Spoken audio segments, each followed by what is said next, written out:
Look closely at Europe's majestic cathedrals. They aren't just adorned with angels and saints, lurking among them are the intriguing and eerie gargoyles. Grotesque stone creatures. Twisted faces. Bat wings. Demonic grins. These grotesque stone creatures, with their twisted faces and demonic grins, aren't merely for show. They tell a captivating story about the medieval worldview, where good and evil clashed in every corner of existence. But why would medieval churches decorate holy spaces with demons? The answer reveals something fascinating about the medieval mind.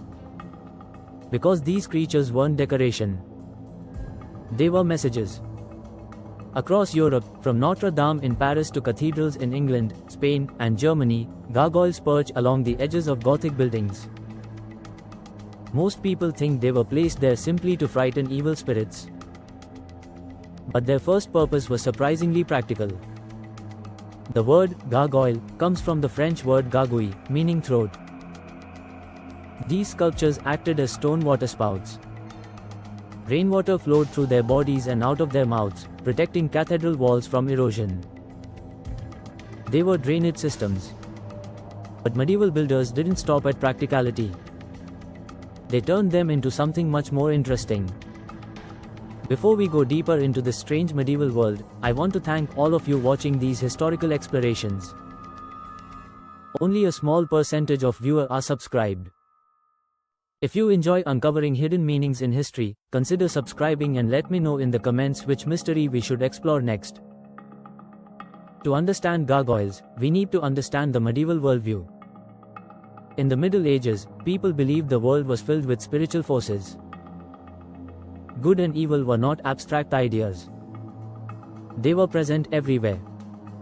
Cathedrals were designed to represent heaven on earth. Outside their walls was the chaotic world.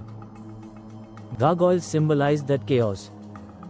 Placed on the exterior of the cathedral, they represented the evil that existed beyond the protection of the church. Inside the building, saints and sacred imagery ruled. Outside, monsters waited. The architecture itself told a story. Most medieval Europeans could not read. So cathedrals became visual textbooks. Historians often call them the Bible in stone. Every sculpture had meaning. Some gargoyles represented sins. Greed, gluttony, pride. Others mocked human behavior.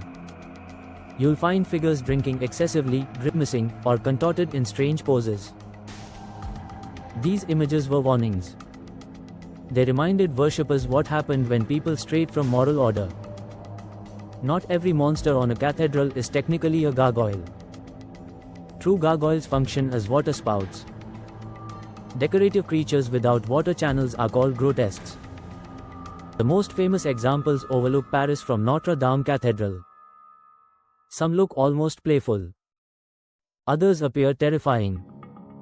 But all of them share one purpose: they capture attention. Because medieval architects understood something modern designers still use today.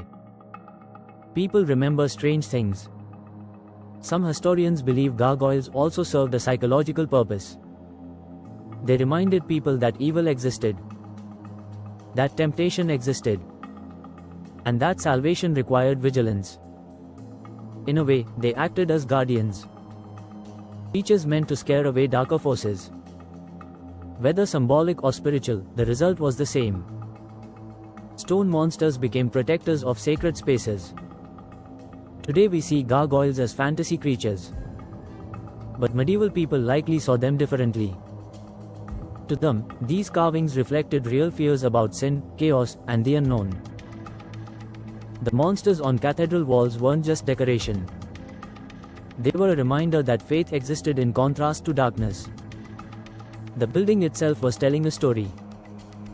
Next time you admire a Gothic cathedral, don't just admire the towers, remember to look up and appreciate the silent stories engraved in stone. Look at the creatures watching from the rooftops. If you're fascinated by history's hidden meanings, hit that follow button or subscribe Unplugged for more explorations.